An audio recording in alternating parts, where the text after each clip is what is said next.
Hello everyone, welcome to my channel. और आज हम लोग पढ़ने वाले हैं क्लास 9 के मॉडल सेट 2 और 1 दोनों कंप्लीट करने वाले हैं। तो चलिए शुरू करते हैं। शुरू करने से पहले आपको बता दें कि जो क्लास 9 का मॉडल सेट 1 और मॉडल सेट 2 का इसमें सिर्फ और सिर्फ आंसर की बताया जाएगा, ठीक है। चूँकि अभी समय बहुत कम है, जैसे कि अनाउंस हो गया है कि जो एग्ज़ाम है वो 5 और 6 का डेट निकल चुका है, ठीक है। तो अभी आप ना तो हमारे पास टाइम है ना तो आपके पास टाइम है कॉन्सेप्ट पढ़ने का, जानने का। तो इसीलिए तो चलिए सबसे पहले हम मॉडल सेट को कंप्लीट कर लेते हैं। तो चलिए सबसे पहले हम लोग देखते हैं कि सेट 2 में क्या कहता है। शुरू से अंत तक पूरा कंप्लीट करते हैं। फ्रांस की क्रांति कब शुरू हुई? फ्रांस की क्रांति कब शुरू हुई? तो इसका राइट आंसर होगा 14 जुलाई 1789 को हुई थी फ्रांस की क्रांति, ठीक है। इसके नेक्स्ट कहता है टाइड क्या है? तो टाइड क्या है? टाइड एक प्रत्यक्ष कर नहीं है बल्कि धार्मिक कर है, ठीक है। हाँ, टाइल कहता है, इसमें ला लगा देता ला, तो ला से हो जाता है आपका प्रत्यक्ष कर, ठीक है। तो यहाँ से अब इस ऑप्शन को समझ लीजिए। एक है टाइल कर, एक टाइड कर। तो द और ध मैच कर रहा है, ता था द ध ना, मतलब जिसमें ता है उसी में था आता है और उसी में दा उसी में धा आता है, तो है ना। तो दा जिसके अंत में आएगा समझना उसके बगल वाला धा ले लेना, मतलब दा मतलब धा, दा धा मतलब टाइड मतलब धार्मिक कर, ठीक है। टाई दा आ गया, तो द और धा मैच करा मतलब धार्मिक कर। ला आ गया प्रत्यक्ष कर, ठीक है। अप्रत्यक्ष कर आपको बता दें, अगर यहाँ नहीं दिया तो नमक और तंबाकू अप्रत्यक्ष कर है आपका, ठीक है। नेक्स्ट आता है क्वेश्चन नंबर 3। फ्रांसीसी समाज में सत्ता और सामाजिक हैसियत को अभिव्यक्त करने वाली श्रेणी को क्या कहा जाता है? मतलब आपको बता दें कि फ्रांस का समाज 3 भागों में बांटा गया था, सभी को पता है। और उसका प्रथम स्टेट, द्वितीय स्टेट, तृतीय स्टेट, है ना, ए स्टेट। तो वही ए स्टेट में ही बांटा गया था, प्रथम स्टेट, द्वितीय स्टेट, तृतीय स्टेट, ठीक है। इसका राइट आंसर स्टेट हो जाएगा। क्वेश्चन नंबर 4 देखिए, मार्सिले क्या है? तो मार्सिले की क्या है भैया? मार्सिले फ्रांस का राष्ट्रगान था, ठीक है। नेक्स्ट कहता है क्वेश्चन नंबर 5। 1774 में फ्रांस की राजगद्दी पर कौन बैठा था? तो 1774 में फ्रांस की राजगद्दी पर बैठा था लुई सलोमी। कौन बैठा था? लुई सलोमी बैठा था। रूस के संपन्न किसान को क्या कहा था? रूस के संपन्न किसान को क्या कहा था? रूस के संपन्न किसान को क्या कहा था? रूस के संपन्न किसान को कुल्लक कहा था, कुल्लक कुल्लक कुल्लक, ठीक है। नेक्स्ट कहता है क्वेश्चन नंबर 7 क्या कहता है? मार्फा वार्सिलेवा कौन थी? तो मार्फा वार्सिलेवा कौन थी? तो एक बहादुर महिला कारीगर थी। क्या थी? बहादुर महिला कारीगर थी, ठीक है। महिला थी और कारीगर भी थी और बहादुर भी थी। चलिए नेक्स्ट कहता है सेंट पीटर्सबर्ग का नया नाम क्या पड़ा? तो इसका नया नाम पड़ा था पेट्रोग्राद। क्या था? पेट्रोग्राद। चलिए अभी आपको सिर्फ मॉडल सेट का आंसर बताया जा रहा है, देन आपको क्या किया जाएगा, इसका चैप्टर वाइज जो है वो डाला जाएगा। कौन कौन ऑब्जेक्टिव का जो वीवीआई चैप्टर है, मतलब जिस चैप्टर से ऑब्जेक्टिव क्वेश्चन पूछा जाएगा उसका डिटेल से, मतलब जितना सारा सवाल बनता है वो सारा आपको दिया जाएगा, ठीक है, इसके देन तुरंत बाद। तो चलिए अभी हम लोग पहले इसको कंप्लीट कर लेते हैं, चूँकि इससे 50-60% तो क्वेश्चन आंसर पूछा ही जाएगा, तो पहले इसको कंप्लीट कर ही लेते हैं, ठीक है। पहले ये कंप्लीट कीजिए, उसके बाद एक्स्ट्रा कुछ पढ़ाई कीजिए। तो क्वेश्चन नंबर 9 कहता है कि 1917 में जार शाही के पतन की घटना को क्या कहते हैं? तो जार शाही के पतन की घटना को हम अक्टूबर की क्रांति कहते हैं, अक्टूबर की क्रांति कहते हैं। क्वेश्चन नंबर 10 कहता है समाजवादी विचारधारा के प्रवर्तक कौन थे? तो समाजवादी विचारधारा के प्रवर्तक थे कार्ल मार्क्स। कार्ल मार्क्स थे। क्वेश्चन नंबर 10 तक खत्म हो गया। 10 नंबर हिस्ट्री रहेगा, उसके बाद आपका ज्योग्राफी आ गया। तो भारत के कुल भूभाग का क्षेत्रफल कितना है? तो 32.8 लाख वर्ग किलोमीटर है, ठीक है।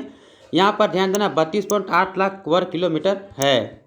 यहाँ शॉर्ट में वही दिया है, इसका राइट आंसर ये नहीं है, ठीक है। 32,27,000 कुछ दिया है। नेक्स्ट कहता है भारत का सबसे पूर्वी देशांतर कौन सा है? तो सबसे पूर्वी देशांतर आपका 97°25 पूर्व में, ठीक है।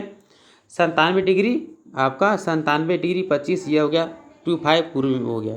नेक्स्ट कहता है नेपाल देश की सीमा किस राज्य से नहीं लगती है? हाँ, अगर आपको जानना है इसका और डिटेल से जानना है तो इसका पार्ट 1 वीडियो अपलोड हो चुका, तो आप वहाँ पे जाके देख लें, ठीक है। ज्योग्राफी एक वीडियो डाला गया है, प्ले लिस्ट में आपको मिलेगा ज्योग्राफी वीवीआई क्वेश्चन, ठीक है। तो वहाँ पे आप जाके देख लीजिएगा। ये मॉडल सेट 2 का बहुत ही मस्त एकदम शानदार तरीके से बताया गया दोस्तों, तो आप वहाँ पे जा करके जरूर देख लें। तो चलिए क्वेश्चन नंबर 13 कहता है नेपाल देश की सीमा किस राज्य से नहीं लगती? तो नेपाल देश की सीमा जो है वो झारखंड से नहीं लगती है। किससे किससे लगती है तो बता दें। जैसे अगर आप भारत की नक्शा की बात कीजिएगा तो मैं आपको बता दूं कि नेपाल की सीमा जो है एक तो भैया उत्तराखंड से लगता है, एक यूपी से लगता है, एक बिहार से लगता है और एक आपका पश्चिम बंगाल से लगता है और देन आपका सिक्किम से भी लगता है। तो ये सब 3-4 ऐसे राज्य हैं जो कि इससे सीमा टच करता है, लेकिन झारखंड से नहीं, झारखंड पीछे। क्वेश्चन नंबर 14 कहता है भारत को भौगोलिक आकृतियों के दृष्टिकोण से कितने भागों में बांटा गया? तो 6 भागों में बांटा गया है। इसका पूरा डिटेल्स विश्लेषण कर चुके हम वीवीआई वीडियो में, तो वहाँ जाके देख लें। यहाँ पे सिर्फ और सिर्फ आंसर बताया जाएगा। क्योंकि सभी तरह के बच्चे चैनल पे आते हैं, कुछ को आंसर ही चाहिए, कुछ को कॉन्सेप्ट चाहिए, कुछ को और कुछ चाहिए, तो सभी तरह के वीडियो बनाने पड़ते हैं, क्या करें। तो चलिए आगे बढ़ते हैं हम लोग। क्वेश्चन नंबर 16 कहता है कि पूर्वांचल श्रृंखला का कौन सा भाग नहीं है, मतलब कौन सा पूरब का भाग नहीं है, पर्वत कौन सा पूरब में नहीं है। तो भैया शिवालिक नहीं है।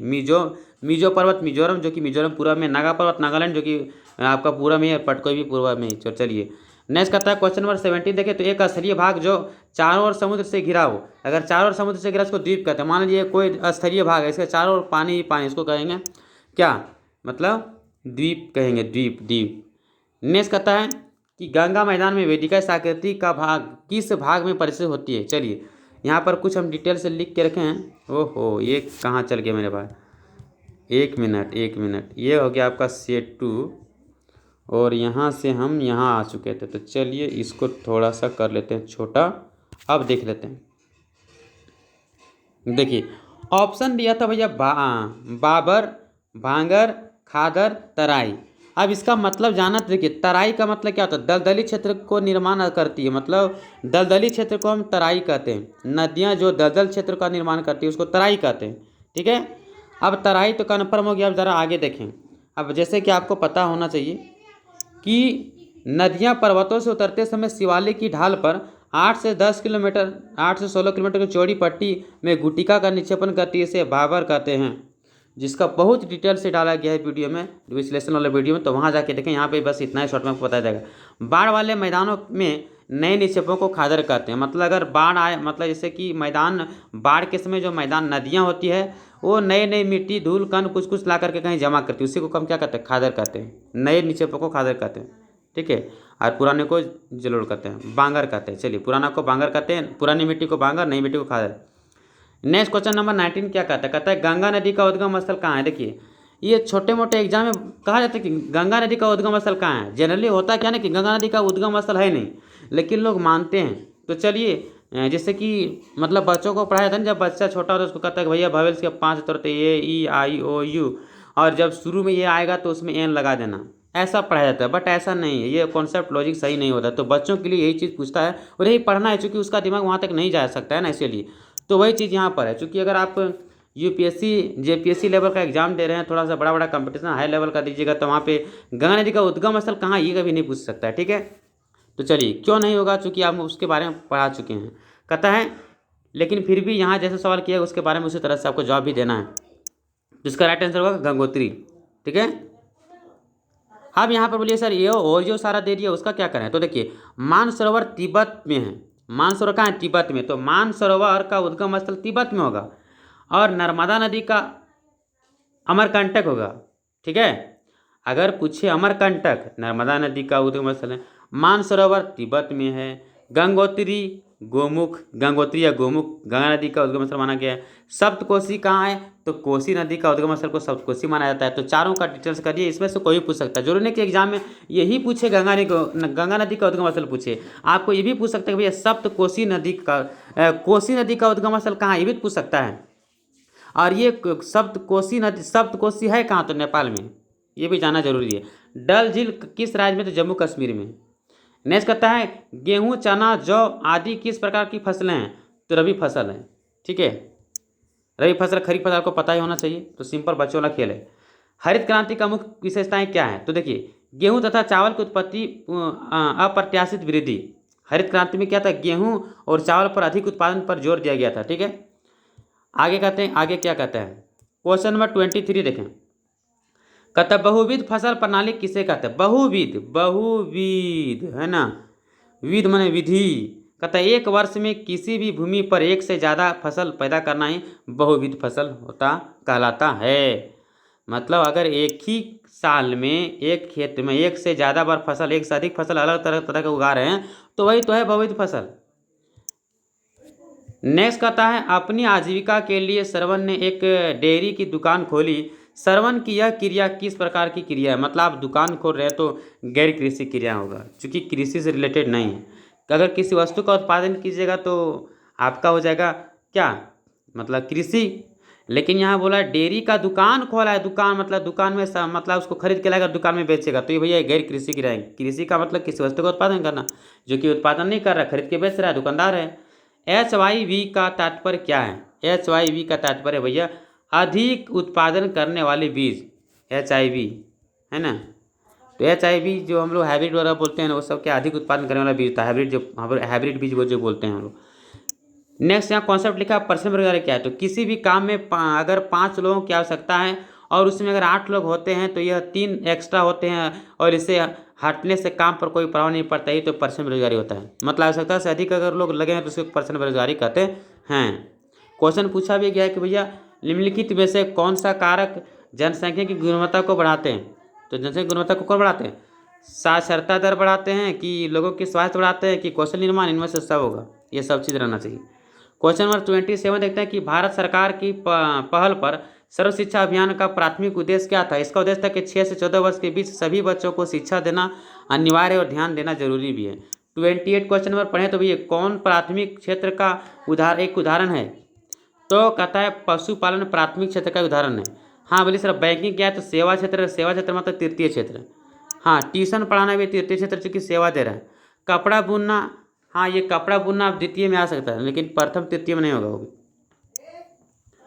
कहता है किसी एक खेत में 5 लोग काम कर रहे हैं, यदि उनमें से 2 लोगों को हटा दिया जाता है तो उत्पन्न पर कोई प्रभाव नहीं पड़ता। तो किस प्रकार की बेरोजगारी? जैसे अभी तुरंत पहले बताया आपको कि यदि एक्स्ट्रा काम कर रहा है आदमी, उसके हटने से कोई प्रभाव नहीं पड़ने वाला, तो इसी को तो कहते हैं परछन्न बेरोजगारी।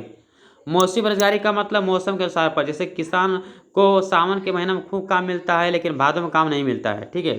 तो इस तरह से हो गया मौसम बेरोजगारी। और भी है, मान ली ठंडा कपड़ा का जो फैक्ट्री चलता है, अगर उसके मजदूर जो काम करते हैं फैक्ट्री में ठंडा कपड़ा बुनाई वाला में, तो ठंडा के दिन में कपड़ा स्वेटर का बुनाई किया, खूब चला फैक्ट्री, गर्मी दिन आ गया फैक्ट्री बंद हो गया, मजदूर बेरोजगार हो गया, तो मौसमी बेरोजगारी हो गया। शिक्षित बेरोजगारी का मतलब बेचारा पढ़ा लिखा है लेकिन उसको नौकरी नहीं मिल रहा, उसके अनुसार से तो हो गया शिक्षित बेरोजगारी। नेक्स्ट क्वेश्चन नंबर 30 क्या कहता है? शिक्षा एवं स्वास्थ्य द्वारा विकसित किए गए मानवकों अर्थशास्त्र में क्या कहा जाता है? मानव पूंजी कहा जाता है। लोकतंत्र शासन का वह रूप है जिसमें जनता शासकों का चुनाव करती है। लोकतंत्र का मतलब है जनता का शासन, जनता के द्वारा शासकों का चुनाव करना ही लोकतंत्र कहलाता है। चीन में राष्ट्रपति नियुक्त करने का अधिकार किससे होता है? तो राष्ट्रीय जन संसद को होता है। कहता है जिम्बाब्वे कब स्वतंत्र हुआ, आज़ाद हुआ? तो इसका सही आंसर हो जाएगा 1980 में। और 1980 में जब आज़ाद हुआ तो वहाँ का राष्ट्रपति कौन बना था? रॉबर्ट मुगाबे बना था, ठीक है। कौन बना था? रॉबर्ट मुगाबे बना था वहाँ का राष्ट्रपति, जिसको कहते हैं क्या कहते हैं, जानू PF ऐसे करके नाम है, ठीक है। इस पार्टी का वो मतलब लीडर भी थे, वही पार्टी से बिलोंग भी करते थे। वही कहते हैं जिम्बाब्वे। रॉबर्ट मुगाबे कहाँ का राष्ट्रपति था? जिम्बाब्वे का था। 35 दक्षिण अफ्रीका में प्रथम राष्ट्रपति कौन थे? दक्षिण अफ्रीका में प्रथम राष्ट्रपति कौन थे? दक्षिण अफ्रीका के प्रथम राष्ट्रपति नेल्सन मंडेला थे। 36 कहता है संविधान के संबंध में इनमें से कौन सा कथन असत्य है मतलब सत्य नहीं है, गलत है। तो इसका सही आंसर हो जाएगा सरकार के अधिकारों को की सीमा नहीं बताता है, ठीक है।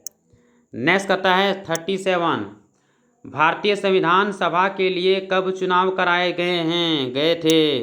तो इसका राइट आंसर होगा 1946 जुलाई को। 38 की बात करें तो इनमें से कौन भारतीय संविधान सभा के सदस्य नहीं थे? तो महात्मा गांधी सभा के सदस्य नहीं थे।